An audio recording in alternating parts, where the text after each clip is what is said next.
शं नो मित्रः शं वरुणः शं नो भवत्पर्यमा शं न इन्द्रो बृहस्पतिः शं नो विष्णुरुक्रमा नमो ब्रह्मणे नमस्ते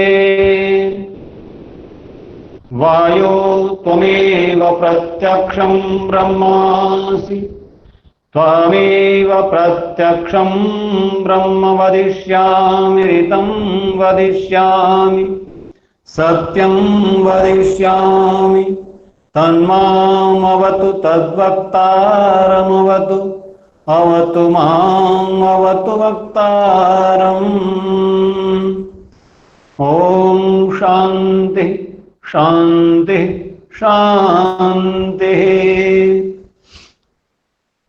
महिला आर्य समाज ग्रेटर कैलाश भाग 1 के तत्वावधान में आयोजित इस वर्चुअल सत्संग में उपस्थित आर्य समाज की यशस्वी प्रधाना आदरणीय बहन अमृत पॉल जी, आर्य समाज महिला समाज की मंत्रिणी आदरणीय बहन रेणु चौधरी जी, उनकी सभी समिति की अधिकारीगण सदस्याएं, आर्य समाज के मुख्य स्तंभ वर्तमान में अहर्निश आर्य समाज ग्रेटर कैलाश को समर्पित आदरणीय श्री भाई राजीव चौधरी जी। इस कार्यक्रम में हमारी जो 2 बहनों के भजन आपने सुने, पूज्य माता राज लूथरा जी एवं उससे पहले बहन ने जो भजन प्रस्तुत किया, उन सभी को मैं नमन करता हूं। भाई श्री योगेश मुंजाल जी, आर्य समाज हल्द्वानी से जुड़े हुए प्रधान श्री पीएल आर्या जी, हमारे युवा वैदिक विद्वान श्री अवनीश मैत्री जी एवं सभी उपस्थित बंधुओं बहनों और साथियों। मैं प्रायः आर्य समाज ग्रेटर कैलाश के कार्यक्रमों में जब तक ये स्थितियां सामान्य थी तो भौतिक रूप से आपसे मिलता था, और गत 1.5 वर्ष से कई बार, एक बार तो लगातार 5-6 दिन तक भी वेद का सत्संग चला, महिला समाज ने आयोजित किया पूरे महीने, जिसमें कि 7 दिन मेरे भी थे। और इसी प्रकार से गत मास भी मैं हमारे जो पुरुष समाज है 4 जुलाई को उनके साथ भी जुड़ा था। तो ये कार्यक्रम हमारे चल रहे हैं। सर्वप्रथम तो मैं आर्य समाज ग्रेटर कैलाश के दोनों हमारी जो शाखाएं हैं, पुरुष समाज और बहनों का समाज, इनको साधुवाद दूंगा कि आप निरंतर इन कार्यक्रमों को आयोजित कर रहे हैं। सुंदर भजनों का श्रवण हमने किया है। आज का जो विषय है वैदिक आध्यात्मिकता और उसका जीवन में महत्व। आप लोगों के अंदर एक प्रश्न उत्पन्न हो रहा होगा कि आध्यात्मिकता तो आध्यात्मिकता होती है, क्या वैदिक और अन्य मतों की आध्यात्मिकता कुछ अलग अलग है? कि आखिर आध्यात्मिकता है क्या? तो हम इस पर थोड़ा सा चिंतन करेंगे। संसार में मनुष्य विचारशील प्राणी है और इसकी जीवन में आने वाली समस्याओं के समाधान के लिए समय समय पर यह चिंतन चलता रहा है कि किस प्रकार की व्यवस्थाएं बनाई जाएं जिससे मनुष्य के जीवन में समस्याएं समाप्त हों, चिंताएं न रहें, वो तनाव से दूर रहे, वो अवसाद से दूर रहे, वो रोग मुक्त रहे। इन सारे क्षेत्रों में कार्य होते रहे हैं। जैसा कि हमारा और आपका मानना है कि सर्वप्रथम जो ज्ञान परमात्मा ने हमें दिया वो वेद का ज्ञान है, और वेद के अनुसार जो ऋषियों ने चिंतन किया वो वैदिक ज्ञान है। अब आप 2 भाग यहां से देख रहे हैं, वेद ज्ञान और वैदिक ज्ञान, अर्थात वेद एवं वैदिक साहित्य। ये वेद से अनुप्राणित, वेद से प्रमाणित, वेद के अनुकूल, वेद के सिद्धांतों का प्रतिपादित करने वाला जो भी साहित्य है वो वैदिक साहित्य के अंतर्गत आता है। प्रश्न ये उठता है कि हमने कुछ शताब्दियों के बड़े बड़े लेखकों को पढ़ा, और उन लेखकों ने, चाहे वो भारत की भूमि से रहे हों, चाहे अन्य पाश्चात्य देशों की भूमि से रहे हों, उन्होंने भी बहुत चिंतन करके मनुष्य की समस्याओं को दूर करने के लिए प्रयास किया। किसी ने कहा कि मनुष्य की समस्याओं का समाधान समाजवाद से निकलेगा, किसी ने कहा कि पूंजीवाद से निकलेगा। सोशलिज्म एंड कैपिटलिज्म, ये दो इज्म संसार में आपको दिखाई दिए। एक और विचार लगा जो समाजवाद से थोड़ा हटकर समतावाद है, जिसे साम्यवाद कहते हैं, कम्युनिज्म। तो सोशलिज्म, कम्युनिज्म एंड कैपिटलिज्म, इन तीन इज्म ने, तीन वादों ने, तीन विचारों ने मनुष्य की शांति के लिए, मनुष्य के जीवन में सुख के लिए, पूरे समस्त मानव समाज की समस्याओं के समाधान के लिए बहुत चिंतन किया। और आप इनको देखेंगे कि तीनों ही वाद फेल हैं। कैपिटलिज्म का विरोध कम्युनिज्म करता है, इसी प्रकार से सोशलिज्म अपनी बात कहता है। मैं ये निवेदन करता हूं कि यदि मनुष्य की समस्याओं का कहीं समाधान है तो न वो साम्यवाद में पूरी तरह से है, न समाजवाद में पूरी तरह से है, और न ही पूंजीवाद में पूरी तरह से है। मनुष्य ने यह भी प्रचार किया कि शायद हम बहुत शक्तिवान हो जाएंगे, शक्ति अर्जित कर लेंगे तो समस्याएं नहीं रहेंगी। लेकिन यह भूल मनुष्य की शक्ति अर्जन करने की सीमा है। इसीलिए वैदिक चिंतन की ओर आना पड़ता है। और वैदिक चिंतन कहता है कि जहां न समाधान पूंजीवाद से है, न साम्यवाद से, न समाजवाद से, समाधान अध्यात्मवाद से है। मनुष्य के जीवन में शांति अध्यात्मवाद से आएगी। तो वो अध्यात्म क्या है? आज आपको अध्यात्म पर बहुत सारा साहित्य मिलेगा। अध्यात्म पर उपदेश देने वालों की भीड़ है। सुबह से टीवी चैनल खोलिए, आपके पूरे घर के वातावरण को आध्यात्मिक बनाने का प्रयास जारी रहता है। लेकिन क्या वो अध्यात्म है? प्रश्न यह है। अध्यात्म का मतलब संसार में जीना है, छोड़ देना है, भाग जाना है, ईश्वर की भक्ति करना है। ये बहुत सारे प्रश्न हमारे आपके सामने हैं कि संसार भी हमारे लिए महत्वपूर्ण है। वेद इस पर क्या कहता है? वैदिक चिंतन क्या कहता है? बृहद आरण्यक उपनिषद में, क्योंकि मैंने वैदिक बात की है, वेद से जो मतानुकूल चलने वाले ग्रंथ हैं, तो वेद का जो क्रम चलता है इसको थोड़ा सा कभी कभी हमें चिंतन करना चाहिए कि चार वेद की ऋचाओं और मंत्रों में हम सभी समस्याओं को समाधान करने चलेंगे तो एक सामान्य व्यक्ति उन मंत्रों के गंभीर अर्थों तक आसानी से नहीं पहुंच सकता। उनके अर्थ जो भाष्य मिलते हैं उनको भी कई बार उलझ जाता है। तो हमारे ऋषियों ने कहा कि वेद के गूढ़ रहस्यों को अगर सरलता से आपको समझने का प्रयास करना है तो उसके व्याख्या ग्रंथों की ओर आगे आइए। वेद के व्याख्या ग्रंथ ब्राह्मण ग्रंथ हैं। ऐतरेय ब्राह्मण, शतपथ ब्राह्मण, गोपथ ब्राह्मण, तांड्य ब्राह्मण, ये भी थोड़ा कठिन है। फिर आप उसके आगे आरण्य ग्रंथों में आइए, और आरण्य ग्रंथों के बाद जिस सरल सुबोध गम्य साहित्य की चर्चा होती है वो है उपनिषद साहित्य। और आप उपनिषदों का जब अध्ययन करेंगे तो वैदिक ऋषियों के द्वारा प्रतिपादित एकादश उपनिषद हैं। एकादश उपनिषद में ईशोपनिषद, केन उपनिषद, कठ उपनिषद, प्रश्न उपनिषद, मुंडक उपनिषद, मांडुक्य उपनिषद, ऐतरेय उपनिषद, तैत्तिरीय उपनिषद, बृहद आरण्यक, श्वेताश्वेतर और छांदोग्य, ये 11 उपनिषद हैं। तो इसमें से बृहद आरण्यक में मैं आपको ले चलता हूं। महर्षि याज्ञवल्क्य अध्यात्म विद्या के बहुत बड़े पुरोधा हैं और सभी लोग उनके पास उपदेश ग्रहण करने आते हैं। महर्षि याज्ञवल्क्य के जीवन की उन कथानकों को उपनिषद में समायोजित किया गया जिसमें राजा जनक से संवाद है, विदेह राजा जनक से, और उसी में मैत्रेयी और कात्यायनी से संवाद है। याज्ञवल्क्य ऋषि की 2 पत्नियां हैं, कात्यायनी और मैत्रेयी। ऋषि याज्ञवल्क्य कहते हैं कि अब मेरा अवस्था वानप्रस्थ आश्रम की आ गई है और मैं वानप्रस्थ की ओर प्रस्थान करना चाहता हूं। तो ये जो संपदा है इसको मैं आप दोनों के बीच बांट देता हूं, जिससे कि आप आश्रम की संपत्ति से अपने जीवन का निर्वाह कर सकें और आप शांति प्राप्त कर सकें। प्रश्न यहां से शुरू कीजिएगा। संपदा को देकर वो कहते हैं कि आप सुखी रह सकें और शांति प्राप्त कर सकें। कात्यायनी सरलता से उनके द्वारा विभाजित की गई संपत्ति को वे रख लेती हैं और उसे कोई प्रश्न नहीं करती। लेकिन मैत्रेयी विदुषी है, ज्ञान से युक्त है, ज्ञान का संचार स्वाध्याय के द्वारा, शास्त्रों के द्वारा उनके जीवन में है। तो मैत्रेयी महर्षि याज्ञवल्क्य से कहती हैं कि क्या ये जो संसार की संपदा है ये मुझे शांति दे पाएगी?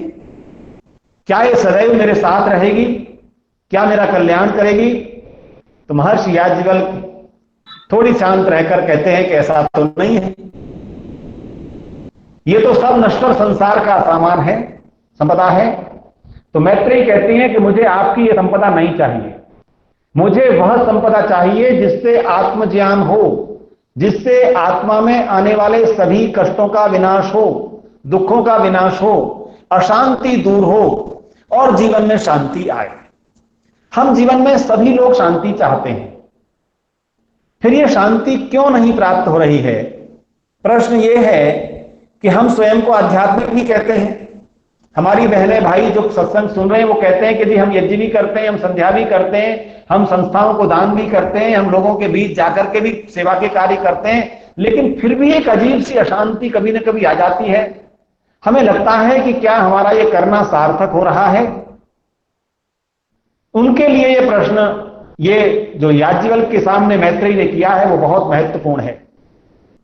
मैत्रेयी कहती है कि आए आपकी दी हुई संपदा मुझे शांति प्रदान करेगी? तो महर्षि याज्ञवल्क्य बाद में उत्तर देते हुए कहते हैं कि देखिए, ये पदार्थ साधन हैं पर ये साध्य नहीं है। ये हमें जीवन में सुख देते हैं लेकिन शांति केवल इन्हीं से प्राप्त नहीं होती। अब आप कहेंगे विनय जी ये तो घिसी पिटी बात हमने कितनी बार सुन ली है कि संसार के पदार्थ सुख देते हैं और ईश्वर उपासना शांति देती है। पर आपको आज ये देखना है, विचार करना है कि हमने जो जो अब तक अपनी क्रियाओं में सम्मिलित किया है, जो विचार हमने जीवन में धारण किया है, उनमें कहां छोटे छोटे परिवर्तन करने की आवश्यकता और रह गई है जो हमें पूरी तरह से आध्यात्मिक नहीं बनने दे रहे। कैसे कैसे चिंतन और हमको लाना है। तो मैत्रेयी के प्रश्नों का उत्तर देते हुए महर्षि याज्ञवल्क्य कहते हैं, आत्मा वा अरे द्रष्टव्य श्रोतव्यो मंतव्यो निरिध्यासितव्य। उन्होंने कहा और आगे फिर कहते हैं मैत्रेयी, आत्मनो वा अरे दर्शनेन श्रवणेन मत्या विज्ञानेन इदं सर्वं विदितम्। प्रश्न यह है कि पहले शांति के लिए हमको जानना होगा और जानने के लिए दो क्रियाएं कार्य करती हैं, एक है दर्शन और एक है श्रवण। दर्शन और श्रवण, देखना और सुनना, मनुष्य के जीवन में ये बहुत महत्वपूर्ण कार्य है। जब वो किसी भी वस्तु को देखता है, जगत को देखता है, वृक्ष को देखता है, जल को देखता है, संबंधों में माता पिता को, भाई बहन को देखता है, तो उसके अंदर एक प्रश्न आता है कि ये मुझे क्या देने वाले हैं, इनसे मुझे क्या प्राप्त होने वाला है। तो बाल्यकाल से ही जिस मां की गोद में बच्चा खेलता है, मां के स्नेह से, मां की ममता से, मां के प्रेम से वो जीवन में सराबोर रहता है और उसे ये रहता है कि मुझे दुनिया की कोई भी समस्या नहीं आएगी क्योंकि मां मेरे साथ है। अब यहां प्रश्न उठता है कि जिस मां की ममता में बंधा हुआ बालक बालिका जीवन के अगले पड़ाव पर जा रहे होते हैं, अब उनके सामने फिर समस्या आ जाती है। अब उन्हें केवल माता पिता ही नहीं, बाहर का पूरा समाज सुना रहा होता है। उसमें से कभी वो विद्यालय में अपने गुरुओं से, अध्यापकों से सुनते हैं, कभी वो समाज के बड़े लोगों से सुनते हैं, कभी मित्रों से सुनते हैं। कोई उन्हें कहता है कि बहुत अच्छा भोजन करने से सुख मिल जाता है, कोई कहता है देखो बढ़िया ब्रांड के कपड़े पहनने से सुख मिल जाता है, कोई कहता है कि घर का ये सोफा जो तुम्हारा है इसमें बहुत अच्छी गद्दी और लगवा लो तो तुम एकदम आराम से इसमें बैठ करके सुख की और शांति का अनुभव कर सकते हो। तो मैं निवेदन कर रहा हूं बहनों और बंधुओं, दो कार्य हो रहे हैं, दर्शन और श्रवण। ये दर्शन और श्रवण किस स्तर का हो रहा है, चिंतन ये करना है। इसका नाम है साइंस, विज्ञान। क्योंकि आप याज्ञवल्क्य के मैत्रेयी से कहते हैं कि देखो, दृष्टव्य श्रोतव्य, दो कार्य हैं, आपको देखना चाहिए और सुनना चाहिए। लेकिन इस दृष्टव्य और श्रोतव्य के अगला जो कार्य है वो है मंतव्य, मनन करना चाहिए। तुम्हें इस जगत में जो कुछ भी दिखता है, यजुर्वेद के 19वें अध्याय में एक मंत्र आता है जिसमें परमात्मा स्वयं अपनी संतान मनुष्य से कहते हैं, दृष्ट्वा रूपे व्याकरोत् सत्यानृते प्रजापति अश्रद्धाम अनृते अधात श्रद्धाम सत्ये प्रजापति। आपने कभी यदि इस मंत्र पर व्याख्या सुनी हो तो इस मंत्र के एक भाव को पकड़िएगा। कहते हैं वो परमात्मा हमको दो शक्तियां देकर संसार में भेज रहा है। एक है दर्शन शक्ति, जिसमें देखना, सुनना, सूंघना ये सब आ जाएगा, और दूसरी है व्याकरण शक्ति, विश्लेषण शक्ति। अब संसार के लोगों ने यह कहा कि देखो, साइंस रिप्लेस द रिलीजन, विज्ञान ने धर्म का स्थान ग्रहण कर लिया है और संसार में अब धर्म की कोई आवश्यकता नहीं है, क्योंकि विज्ञान हमारे इस जीवन को सुखी बनाने में लगा हुआ है। हमारे वैज्ञानिक आविष्कार कर रहे हैं और उनके आविष्कारों से हमें सुख प्राप्त होता जाएगा, शांति प्राप्त होती जाएगी। ये बात कुछ कई सौ वर्षों से लगातार की जा रही है कि साइंस ने धर्म को रिप्लेस कर दिया है, अब धर्म की और अध्यात्म की कोई आवश्यकता नहीं। मैं एक निवेदन करता हूं कि वैदिक अध्यात्म क्या है, पहले आप इसको सरलता से समझें। वैदिक अध्यात्म संसार को छोड़ने की बात नहीं करता। पहली बात लिखिए, सोचिए, विचार कीजिए कि वैदिक अध्यात्म संसार को छोड़ने की बात नहीं करता, संसार से भागने की बात नहीं करता, संसार के संबंधों को झूठा नहीं कहता, संसार के साधनों को झूठा नहीं कहता, संसार के धन संपदा में फंसने को नहीं कहता कि ये बहुत बेकार है, ये तो तुम्हें फंसा देगी, माया है, चंचल है, ले जाएगी। नहीं, वैदिक अध्यात्म का जो सबसे बड़ा उज्जवल पक्ष है वो ये है कि वो ये कहता है कि दर्शन और श्रवण ये साइंस है, ये विज्ञान है। इसके बिना, अर्थात शरीर की उन्नति के बिना, शरीर को सुखी या निरोगी रखने के बिना कोई अध्यात्म नहीं चल सकता। तो पहला पड़ाव वेद के अनेक मंत्रों में आता है कि सुख की प्राप्ति शरीरधारी को ही होती है, शांति की प्राप्ति शरीरधारी को ही होती है। जो आत्मा शरीर धारण करके आता है वही सुख और शांति दोनों की प्राप्ति कर सकता है। मोक्ष भी शरीरधारी जीवात्मा को ही मिलता है।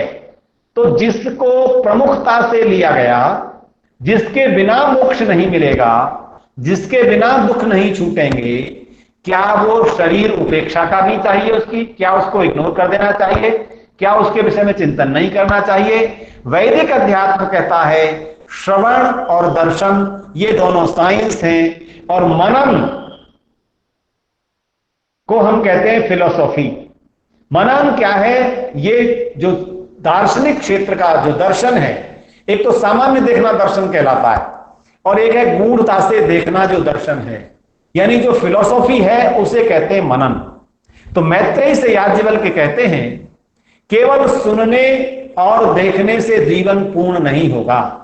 भौतिक जगत में डूबा हुआ व्यक्ति मनन की क्रिया तक अच्छी तरह से नहीं जा पाता। तो वैदिक अध्यात्म श्रवण और दर्शन के बाद मनन की ओर ले जाता है। मनन करना है, चिंतन करना है, मंतव्य। और मनन क्या करना है, यहां से वैदिक अध्यात्म शुरू होता है। मनन ये करना है, पहला प्रश्न करना है कोहम, मैं कौन हूं? प्रश्न कीजिए कि मैं कौन हूं? उत्तर मिलेगा मैं विनय हूं, मैं राजीव हूं, मैं योगेश हूं।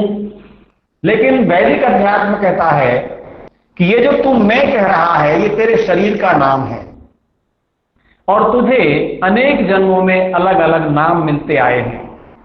कभी तू किसी नाम से संबोधित किया गया है, कभी किसी और नाम से संबोधित किया गया है। तो आखिर तू ये नहीं है जिस नाम के साथ जुड़कर अपने सारे अस्तित्व को बांध लेता है। तो वैदिक अध्यात्म कहता है कोहम का प्रश्न आते ही मुझे उत्तर चाहिए कि मैं कौन हूं, तो वेद उत्तर देता है मैं कौन हूं। ओम क्रतो स्मर, हे जीवात्मा तू क्रतु है, तू स्मरण कर अपने अस्तित्व को, तू याद कर कि तेरा अस्तित्व क्या है, तू क्रतु है। क्रतु अर्थात कर्म करने वाला जीवात्मा। आप मुझे एक निवेदन करना, मैं आपसे निवेदन करना चाहता हूं, मुझे बताइए कि संसार में जो जड़ पदार्थ है वो कितना भी बड़े से बड़ा हो पर वो शक्तिशाली नहीं होता, चेतन शक्तिशाली होता है। कपड़ों को एक छोटा सा कीड़ा जिसमें चेतनता है, आप उसे देख नहीं सकते, वो काट देता है। कितने ही बढ़िया से बढ़िया कपड़े आपके रखे हो, चेतनता लेने वाला छोटा सा कीड़ा काट देता है। एक छोटी सी दिखने वाली चींटी आपके कितने अच्छे अच्छे सामानों को नष्ट कर सकती है, क्योंकि चेतनता में शक्ति है। इसी प्रकार चेतनता ही विकास के रूप में भी है, केवल नष्ट करने में नहीं कह रहा, विकास के रूप में भी चेतनता ही विकास कर सकती है। तो जब वेद ने कहा कि जब तेरे पास प्रश्न आए कि मैं कौन हूं, तो पहला उत्तर दे मैं क्रतु हूं। क्रतु अर्थात कर्म करने वाला जीवात्मा हूं। और जब मेरा स्वभाव ही कर्म करना है, तो कर्म करने का स्वभाव मेरा अध्यात्म से प्रेरित कैसे होगा। विष्णो कर्माणि पश्यत यतो व्रतानि पश्पसे। वैदिक अध्यात्म के छोटे छोटे सूत्रों की ओर आपको ले जा रहा हूं। संसार के बड़े बड़े लोगों के कर्मों को तू देखता है, अमुक व्यक्ति कैसे कर्म कर रहा है। एक साल पहले तक अमेरिका का हर आदमी डोनाल्ड ट्रंप की बात करता था। संसार का सबसे बड़ा शक्ति संपन्न, धन संपन्न राष्ट्र, उसके राष्ट्रपति के नाम पर सब लोग ट्रंप, भारत में भी ट्रंप, नमस्ते ट्रंप हुआ। लेकिन मनुष्य के अस्तित्व को देखिए कितनी तेजी से खत्म होता है।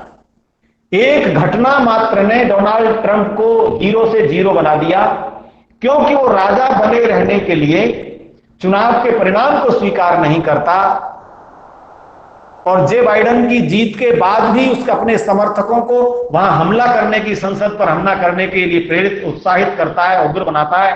तो वो सारा नाम जो दुनिया के अंदर था वो एक मिनट के अंदर धराशायी और ध्वस्त हो जाता है। क्यों हो जाता है? क्योंकि उसके जीवन में विष्णु कर्माणि, विष्णु के कर्मों को देखने का भाव नहीं है।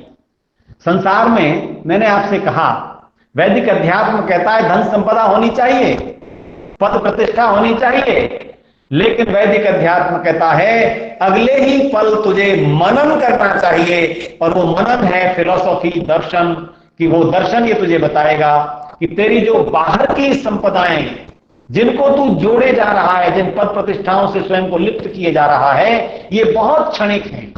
एक हवा के झोंके में ये सब ध्वस्त हो जाएंगी। ये वैदिक अध्यात्म बताता है।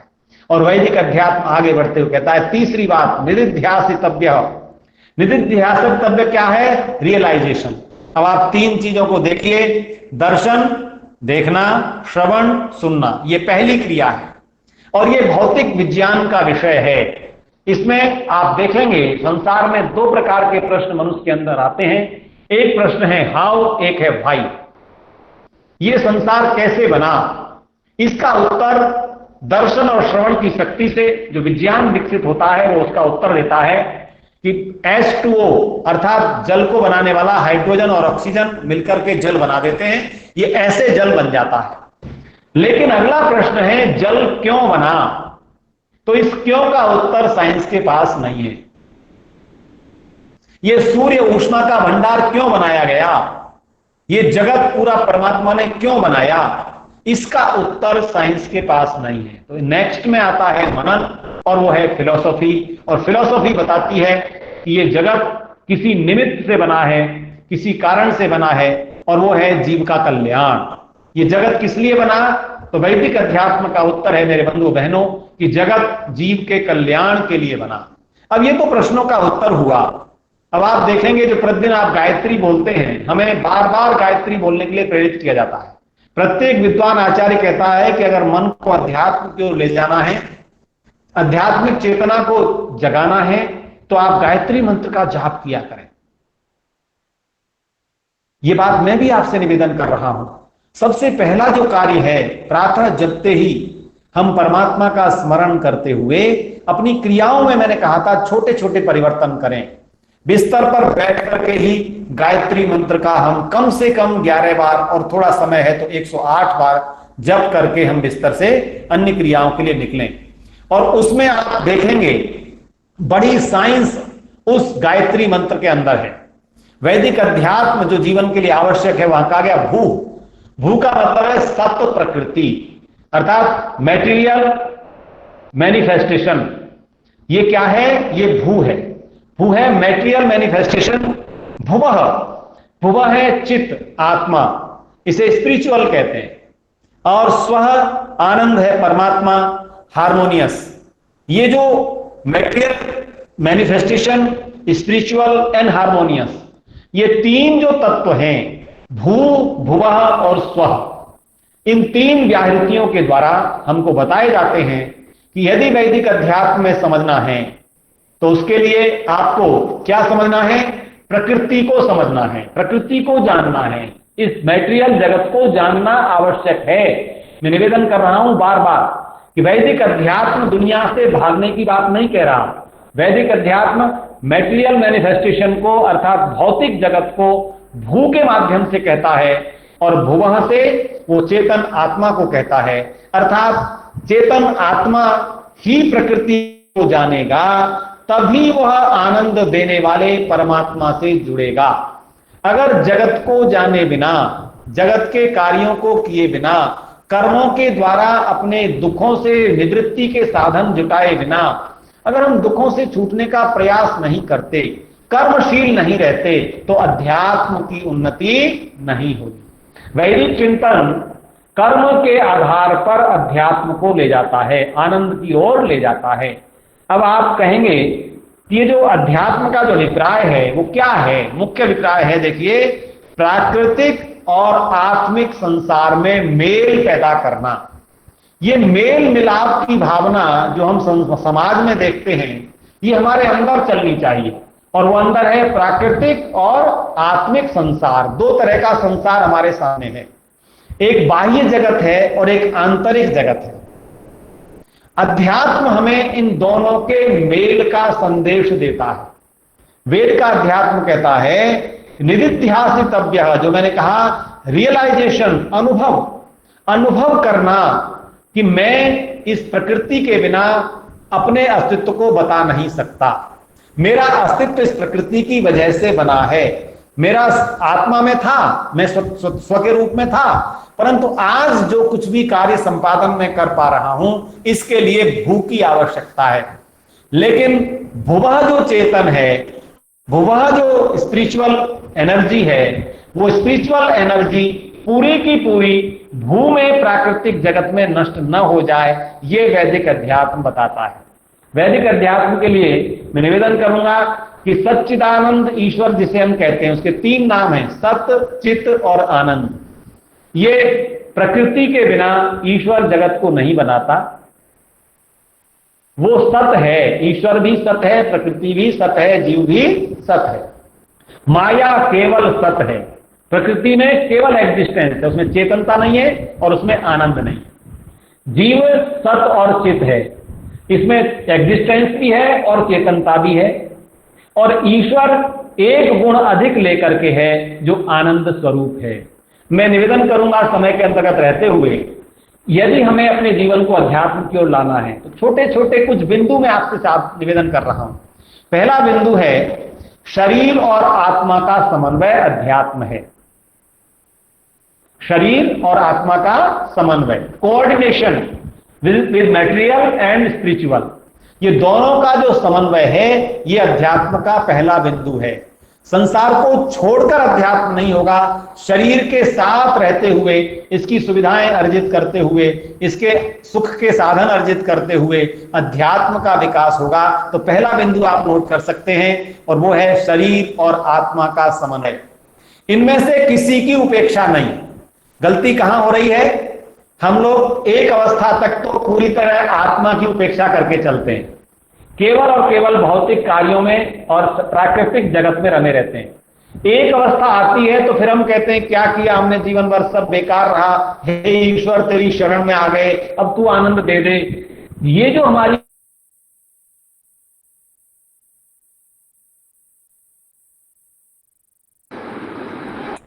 और क्यों शक्ति ईश्वर की ओर लगाना, यदि हम ऐसा करते हैं तो आप कहीं ना कहीं हम गलती कर रहे हैं। इसलिए प्रारंभ से ही जब जागृति आ जाए, जब विचार आ जाए, तो दोनों का समन्वय करना, किसी की उपेक्षा नहीं करना, शरीर की भी उपेक्षा नहीं, आत्मा की भी। और ये चिंतन सर्वदा रहना कि मैं शरीर नहीं हूं, मैं आत्मा हूं। ये प्रतिदिन प्रातः जग करके सोचना कि मैं आत्मा हूं, ये शरीर मुझे मिला है, ये अध्यात्म की ओर ले जाएगा। दूसरा, अल्पज्यता का भाव रखते हुए भी हीन भावना न आने देना अध्यात्म है। ध्यान दीजिए, ईश्वर सर्वज्ञ है, हम अल्पज्ञ हैं। ये अल्पज्यता का भाव रहेगा, परंतु अल्पज्यता का भाव रखते हुए भी हीन भावना नहीं आने देना कि मैं कुछ नहीं कर सकता, मुझे तो सब कुछ ईश्वर कर रहा है।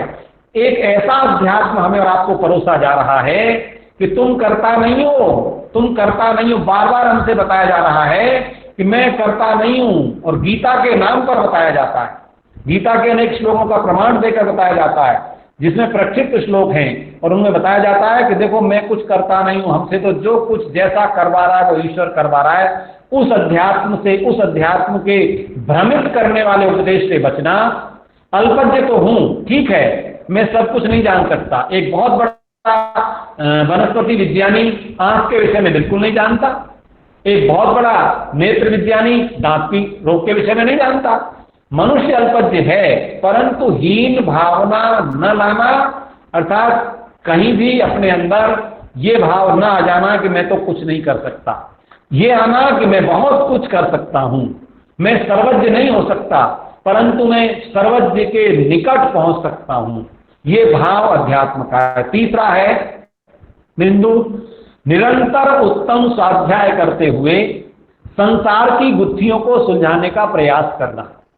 देखिए, आप जिस आयु वर्ग में हमारी बहनें भाई बैठे हुए हैं, आज भी आप स्वाध्याय करके बहुत सारी गुत्थियों को सुलझा सकते हैं। अपने स्वाध्याय को क्रम को बढ़ाइए, उपनिषदों का स्वाध्याय कीजिए। एक बात मैं कहा करता हूं, आप सबसे पहले भी कही है, ग्रेटर कैलाश आर्य समाज सौभाग्यशाली है।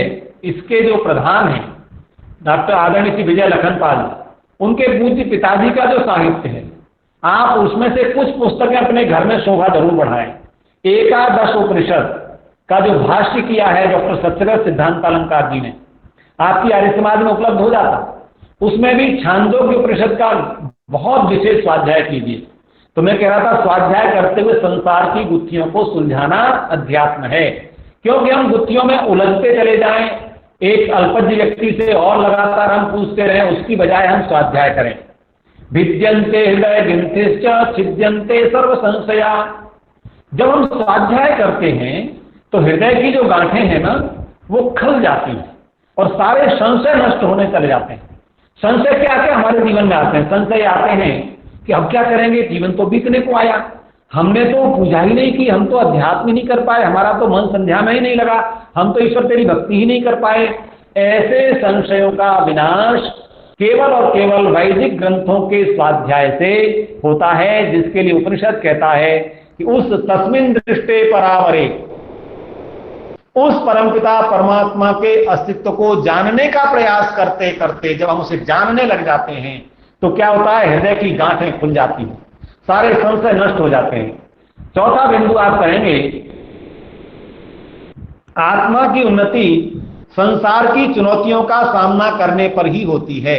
ध्यान दीजिएगा, जो संसार की चुनौतियों का सामना नहीं करते उनकी आत्मा बहुत उन्नत नहीं होती। हमारे सन्यासी विद्वान भी, ऋषि दयानंद जी ने कितनी सांसारिक चुनौतियों का सामना किया। रोज शास्त्रार्थ की चुनौतियां मिलती थी, उनका सामना करते थे। रोज उन पर हमले होते थे, उनका सामना करते थे। रोज उनका अपमान होता था, उसका सामना करते थे। आप देखिए, ऋषि दयानंद ऐसे ऋषि दयानंद नहीं बन गए। चुनौतियों का सामना करते हुए अपने संसार में जीने की जिजीविषा को जीवित रखना, कभी ये नहीं कह देना कि अब तो बहुत हो गया जीवन, चले जाना है। वेद कहता है जिजी विशेष समम समाह शतम समाह, अर्थात कम से कम 100 वर्ष जीने की इच्छा करना। अच्छा एक बात बताइए, हम लोग रोज कहते हैं 100 वर्ष जीने की इच्छा करनी चाहिए। आर्य समाज के बहुत बड़े विद्वान हुए पंडित युधिष्ठिर मीमांसक जी, उन्होंने इन वेद मंत्रों के जो अर्थ किए हैं वो स्वर विज्ञान से किए, बड़ा गंभीर विषय है। तो इच्छा कर सकता है जीवात्मा, तो फिर क्यों ना करे? 100 वर्ष जीने की इच्छा कर सकता है ना, क्योंकि आत्मा का लक्षण है इच्छा करना, तो वो इच्छा कर सकता है, इसलिए हमको इच्छा करनी चाहिए। हाँ, वो जीवन तो हमें ईश्वर की व्यवस्था से ही, हमने जो कर्म किए उनके अनुसार ही, हमारे आचरण सदाचार शिष्टाचार के आधार पर ही मिलेगा। पर हम इच्छा करें जिजी विशेष छतम समान, इससे होगा कि बड़ी से बड़ी चुनौती का सामना हम ईश्वर की शक्ति के आधार पर कर लेंगे। तो अध्यात्म क्या है? कितनी से बड़ी समस्या आ जाए, हम कहते हैं प्रभु तू मेरे साथ है, मेरे सामने से यह समस्या चली जाएगी। ये वैदिक अध्यात्म है। और 5वां बिंदु है बंधुओं, एक एक पल का सदुपयोग करते हुए समय प्रबंधन करना, टाइम मैनेजमेंट। एक एक पल का उपयोग, ये आपकी और हमारी आध्यात्मिक उन्नति का सूत्र बनता है। हम घर में घर के कार्य कर रहे हैं, उन सबको टाइम को मैनेज करें, उसके बावजूद प्रतिदिन 1 घंटा प्रातः और 1 घंटा सायं सब कार्यों को छोड़कर उस आत्मचिंतन के लिए बैठने का समय निकालें। ये अध्यात्म है। अर्थात अपने 24 घंटे के समय में से मैं अपने लिए कितना समय निकाल पाती हूं, ये चिंतन करना। और 1-1 घंटे आत्मिक चिंतन लिए, आत्मशोधन के लिए, संध्या में गायत्री का जप करने के लिए ये समय निकालना। 5वां बिंदु बताया। 6ठा बिंदु है अध्यात्म का, सभी आत्माओं के साथ जो हमारे संपर्क में हैं, चाहे वो माता पिता के रूप में, भाई बहन के रूप में, समझी के रूप में, कर्मचारी के रूप में, इनके साथ यथा योग्य प्रीति पूर्वक व्यवहार करना। ऋषि दयानंद जी ने आर्य समाज के नियमों में सबसे प्रीति पूर्वक धर्मानुसार यथा योग्य वर्तना चाहिए। क्या आप ये समझते हैं कि ऋषि के नियमों में अध्यात्म नहीं है? ऋषि के नियमों में भी अध्यात्म भरा पड़ा है। अध्यात्म ये बता रहा है सबसे प्रीति पूर्वक धर्मानुसार यथा योग्य वर्तना चाहिए। ये 6ठा बिंदु बताया। अब 7वां बिंदु में आपसे निवेदन कर रहा हूं, जो अध्यात्म लाना चाहते हैं जीवन में, वैदिक अध्यात्म के अंतर्गत अपने व्यवहार में कोई न कोई परिवर्तन रोज करना। अब आप लोग क्योंकि सामने नहीं है तो मैं उत्तर नहीं दे रहा, लेकिन ये बताइए आप में से कितने लोग अपने पाचक भोजन बनाने वाली से उसके नाम के साथ जी लगाकर प्रयोग करते हैं? अपना निरीक्षण कीजिए। आप अपने भोजन बनाने वाली जो सेविका है उससे जी लगाकर बात करते हैं क्या? ये अध्यात्म के सूत्र को बढ़ाएगा। आप अपने छोटों के साथ जी लगाकर बात करते हैं क्या? मैं ये कहता हूं अध्यात्म केवल पूजा पाठ करने बैठ जाना नहीं है। मैं निवेदन कर रहा था 7वां बिंदु, अपने व्यवहार में विनम्रता लाएं और क्या करें, आज से ही अपने कर्मचारियों को उचित सम्मान देना शुरू करें। आप देखिए, आपके घर का कूड़ा उठाने वाला आदमी आता है, सुबह आप अगर छत पर खड़े हैं, आपका कूड़ा वो उठा रहा है, आपने उसका नाम लेकर कहा और जी कहा, आप परिवर्तन देखिएगा। आप अपने उस कूड़े उठाने वाले से, अरे भाई रमेश जी, आपके बच्चे ठीक हैं, परिवार ठीक है, इतना पूछ करके देखिएगा, अगले दिन से उसकी कंसंट्रेशन आपके प्रति बढ़ जाएगी। आपका कूड़ा उस समय पर नहीं भी आया होगा तो प्रतीक्षा करेगा। ये उपलब्धियां छोटी छोटी अध्यात्म की हैं। आज हम इनका प्रयोग करके देखें। अपने ड्राइवर को आप प्रेम से, अगर वो लेट हो गया आने में, आप उससे प्रेम से पूछिए कि भाई क्या बात हो गई थी, क्यों लेट हो गया। आप डांटने अगर लग जाते हैं, क्या बात है समय से नहीं पहुंचे हो, तो अध्यात्म नहीं है। हमारा जो कर्मचारी अधीनस्थ है उसके साथ किया जाने वाला व्यवहार हमारे आध्यात्मिक उन्नति में साधक हो सकता है, और अगर सही नहीं किया तो बाधक हो सकता है। हमारी आत्मिक शांति इन सब व्यवहारों पर डिपेंड करती है बंधुओं। तो मैंने कहा पाचक, सेवक, चालक, कूड़े वाला, इन सब के से आप एक दिन नमस्ते करना शुरू कर दीजिए। वो जैसे ही सुबह आपसे कहता है बाबूजी नमस्ते, मैडम नमस्ते, हैं, और आप अगर पहले से नमस्ते कर दीजिए। आर्य जगत के बहुत बड़े विद्वान डॉक्टर धर्मवीर जी, आपने अनेक बार सुने होंगे, आज हमारे बीच नहीं है। वो अपने व्याख्यानों में कहते थे कि नमस्ते बताओ किसको पहले करनी चाहिए, छोटे को, बड़े को, धनवान को, गरीब को, गुरु को, शिष्य को। तो वो क्या करते थे कि जिसको पहले मौका मिल जाए उसको कर लेनी चाहिए, क्योंकि नमस्ते दी जाती है और देने वाला हमेशा बड़ा होता है। देने वाला हमेशा बड़ा होता है, लेने वाला छोटा हो जाता है। आज से अपने व्यवहारों में ये परिवर्तन करके तो देखिए, कूड़े वाले से पहले से नमस्ते कर लीजिए, अपने भोजन बनाने वाले से पहले से नमस्ते कर लीजिए। ये अध्यात्म के सूत्र आपके जीवन में आएंगे। और अगला बिंदु में कहता हूं, अपनी प्रत्येक गतिविधि पर दृष्टि रखनी है प्रतिदिन। ये जो अध्यात्म है ना, ये ईश्वर की उपासना, उसका गुणगान केवल करने मात्र से नहीं आएगा। मेरा निरीक्षण कितना हो रहा है, आज मेरी आत्मा की उन्नति का कौन सा कार्य मैंने किया, ये चिंतन करना, और प्रतिदिन किए गए व्यवहार व कार्यों की समीक्षा करना। आज के व्यवहार में कोई न्यूनता रही तो वो कल से नहीं होगी। ये सब चीजें, और अंतिम बात कहूंगा, 10वीं बात है सूत्र के रूप में, प्रायश्चित की भावना को लाना। प्रायश्चित हमारे उपनिषदों में, हमारे शास्त्रों में आध्यात्मिक उन्नति के लिए सबसे उत्तम बताया है। यदि हमसे कोई भूल हो जाती है तो हम प्रायश्चित करने का स्वभाव अपना बना लें, अंदर से ग्लानि न लाएं, प्रायश्चित करें, आगे से ऐसा नहीं होगा। तो मैं निवेदन कर रहा हूं, समय आपका हो रहा है, मात्र 2 मिनट आपके समय में बचे हैं। इन 10 बिंदुओं को आज मैंने आपके बीच रखा है। इन बिंदुओं से आध्यात्मिक उन्नति का मार्ग प्रशस्त होगा, और निश्चित रूप से हम आध्यात्मिकता को कोई बड़ा बोझ न समझें, कोई भारी भरकम तत्व न समझें, अपितु आध्यात्मिकता हमारी जीवन शैली में आने वाला परिवर्तन है, हमारी वाणी को मधुर बनाने वाला साधन है, हमारे व्यवहार को व्यापक बनाने वाला साधन है। ये जो अध्यात्म का भाव है, यही वैदिक आध्यात्मिकता है, और इसी का जीवन में बहुत महत्व है। इसी से प्राकृतिक जगत में भी हम उन्नति करेंगे और आत्मिक जगत में भी शांति को प्राप्त कर पाएंगे।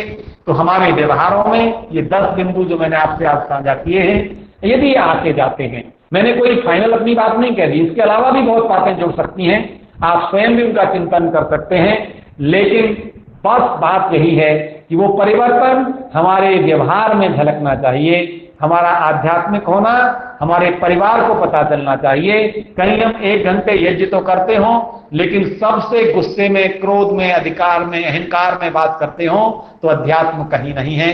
मेरी बहनों, मेरे बंधुओं, मैंने जब कहा कि आप अपनी सेविका से जी लगाकर बोलें, तो ये मैं गंभीरता से कह रहा हूं।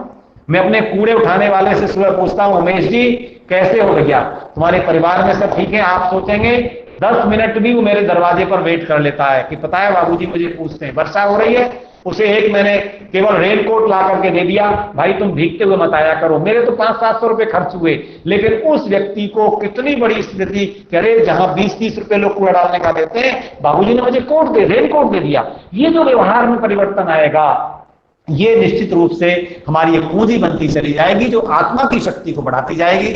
आप सभी ने मेरी बात को गंभीरता से सुना, ध्यान से सुना। मैं 1 मिनट के अतिक्रमण नहीं करता, 11:30 का समय हुआ है।